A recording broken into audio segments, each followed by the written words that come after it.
Welcome to episode 101 of this harmless podcast.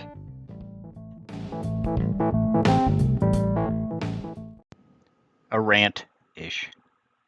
First, a disclaimer. I am placing this disclaimer at the beginning of this post, but I actually wrote it last. This is a rant. One definition of a rant from a Google search I did is, as a verb, rant means to speak or shout in an angry, impassioned way. It can also mean to complain in an unreasonable way. Notice that it is impassioned, but it can also mean unreasonable. I readily accept that what you will read is truly a rant. Here are a few disclaimers if you choose to read my rant. As a rant, this is not personal. If there is something in here that you actually do think is about you, it isn't.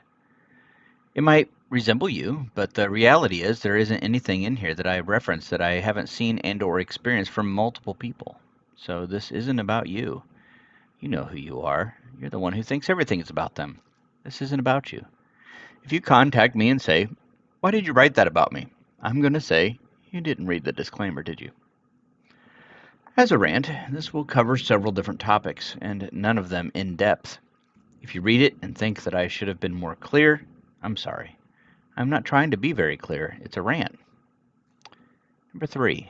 As a rant, this will be primarily negative.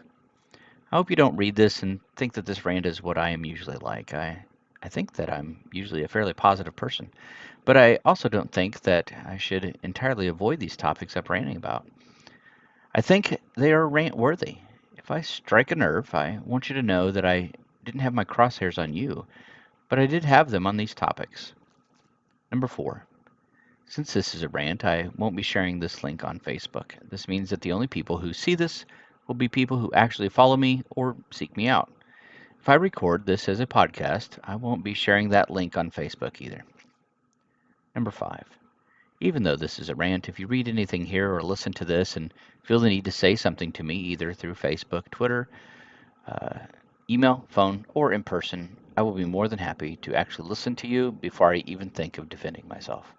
I am sure that because it is a rant, my words will be full of inconsistencies, hypocrisies, and all manner of unreasonableness. Let the rant begin. I have been trying to write something or say something for a few months now. There are several topics which are throwing pebbles at the window of my attention. I've tried to appease these topics by writing about them and potentially podcasting about them, but I haven't been able to make it past the first paragraph or beyond 1 minute of recording. If I complete this sentence and hit enter, I will have successfully surpassed my previous effort. Okay, here we are. I'm pressing on because I've decided to do a conglomeration post. Instead of exploring any of these topics in depth, I will simply rant on each topic for a paragraph or two and then move on. In-depth coverage is just too daunting for my brain right now. Without further ado, because I don't have the patience for ado, I will dig right in. Rant number 1. Leaving the church. The number of people who are around my age, people I've known, people I've just met, people I'm closely connected with, at least have a shared story with, are leaving church. I'm not aware of any polls or statistics or recent data. I'm just speaking from my own personal perspective. Left and right, it at least feels like people are jumping ship. In addition to leaving the church, they are leaving their morality, their convictions, and sometimes their spouses. Being faithful to the end, enduring to the end, and bearing up in the name of steadfastness has been met with a hearty meh.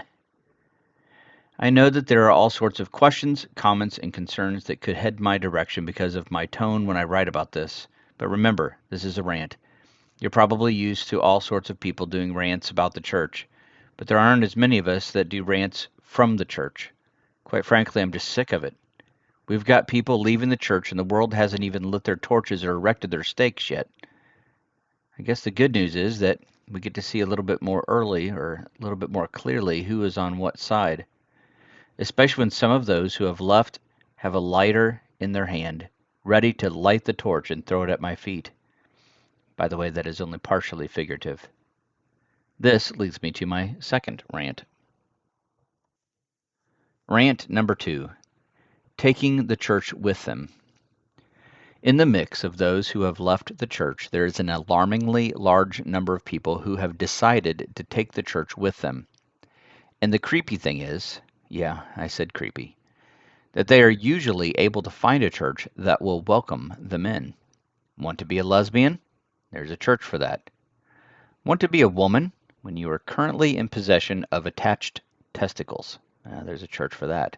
And you can get celebrated there on Mother's Day.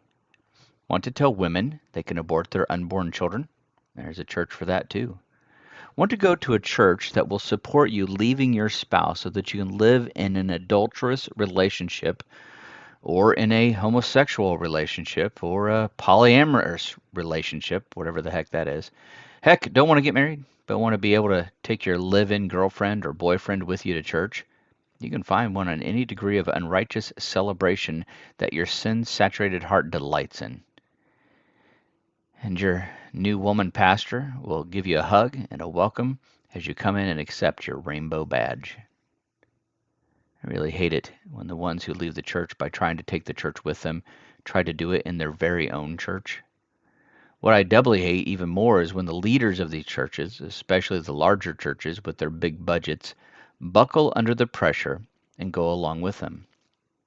This very thing is what has led to some of the biggest schisms in the Presbyterian and Methodist churches to date. But it is also the thing that has solidified the stance of some of us hard-headed, obstinate folk. A side rant that could occur here is the heartbreaking response of so many parents who respond to their adult children doing this with a certain measure of accepting resignation. Folks, it's more important than ever that we run to the Bible for our response to apostasy. When the apostate is your child, your opportunity and your responsibility are huge. You don't need to cower to their demands. On the contrary, out of a great love for them, why don't you respond the way we are told to respond? If there's any hope for them at all on that final day, it won't be found because you folded on your morals. Stop bluffing, and with the Apostle Paul, hand them over for the destruction of the flesh and for the saving of the soul. Rant number 3, leaving a church. There are good reasons and there are bad reasons to leave a church. Founders, link here, has a decent article on this topic that you can read. It does a pretty good job of outlining some good reasons and some bad reasons to leave. I've only left the church when I've moved to a new state, so I readily admit that I don't have the life experience of working through this decision on my own. That doesn't mean that I haven't experienced all of the bad reasons listed for leaving a church. There have been a few churches I've attended where I didn't agree with everything, but that is to be expected. But I have never attended a church where there was open or blatant heresy, so I haven't experienced this particular thing. I could use this third rant to talk about all the shallow reasons why people leave a church. But that isn't what is really bugging me. What has really gotten under my craw is the way people leave a church. If you have left the church where I've served as a pastor for the last 14 and a half years, and you read this and it hurts your feelings and you think I'm talking about you, play this song and then move along. The song I have is, I think it's Carly Simon. You're so vain. You probably think this song is about you. You're so vain. Okay, I'm not going to sing anymore. Instead of letting this rant sound like I'm all weepy, let's come at it this way. I'd like to offer some advice for when you leave. I'd like to hold this advice, whether you're leaving for good reasons, bad reasons, average reasons, shallow reasons, important reasons, necessary reasons, piddly reasons, or no real reason. First, don't do it over text, and definitely not via social media. This is something that should be done face to face. Second, don't wait multiple weeks after you've already left before you let anyone know. Please don't tell people you are who are checking on you and wondering where you are, that you just haven't been feeling well. Lying is never a part of any godly decision unless you are hiding the spies from Jericho's authorities. This means that you ought to also be honest about your reasons. Whether the reasons are good, bad, or ugly, just say it. And for the love, be willing to have a conversation about it. Even if you think people would disagree with you, but especially if you're leaving because of a reason where you feel justified. There's other advice that I could give, but let's just start with these 2 points. I won't go any further because I'm ranting. From someone who has stayed, here's the truth. For everyone who has ever left Edgewood, it hurt. Whether it was inevitable, necessary, justified, or silly, it hurt. Maybe it shouldn't have hurt. I don't know. I really don't know about that. I just know that it did. And the ease that many exhibited as they left, frankly, added insult to the injury. More could be said here, and probably ought to be, but again and again, this is a rant, so I'm going to move on. Rant number 4. Geometry. I know, this one seems like it's coming out of nowhere. Everything I've said so far has to do with church, but I'm ranting, right? This isn't all supposed to make sense. Here it is. I've been in education for almost 24 years now, and in almost every one of those years, I taught geometry. And here's the thing. I teach half of what I used to teach. That is not an exaggeration. Half. There are whole parts of geometry that are no longer covered. You want to hear a big one? Proofs. Okay, I know. You didn't like proofs when you were in school. Whatever. You haven't used any of that stuff since. Whatever. That's not my point. My point is half of geometry's gone. It's just gone. And as a person who loves geometry, that's depressing. I personally love proofs. And we actually have one of the biggest applications to proofs in our modern world that we didn't used to have. Programming languages, coding. There's so much of the logic that we used to teach, just so happens, in geometry that isn't there anymore. I need to elaborate on this, so I will end the rant of geometry. Conclusion.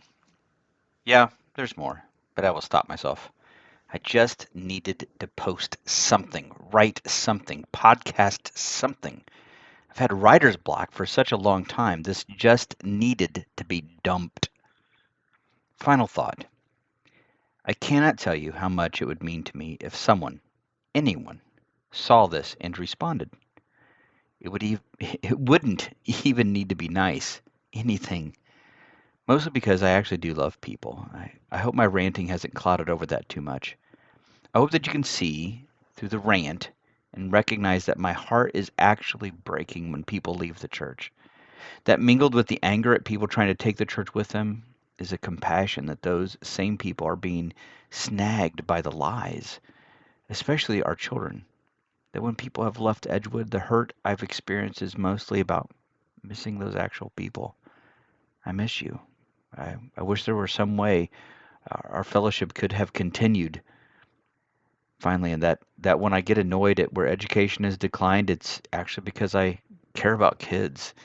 I used to love the logical elements of geometry because it was all about how to think, what we should assume, uh, what we should seek to prove, and how one would go about doing that. Oh, end of rant.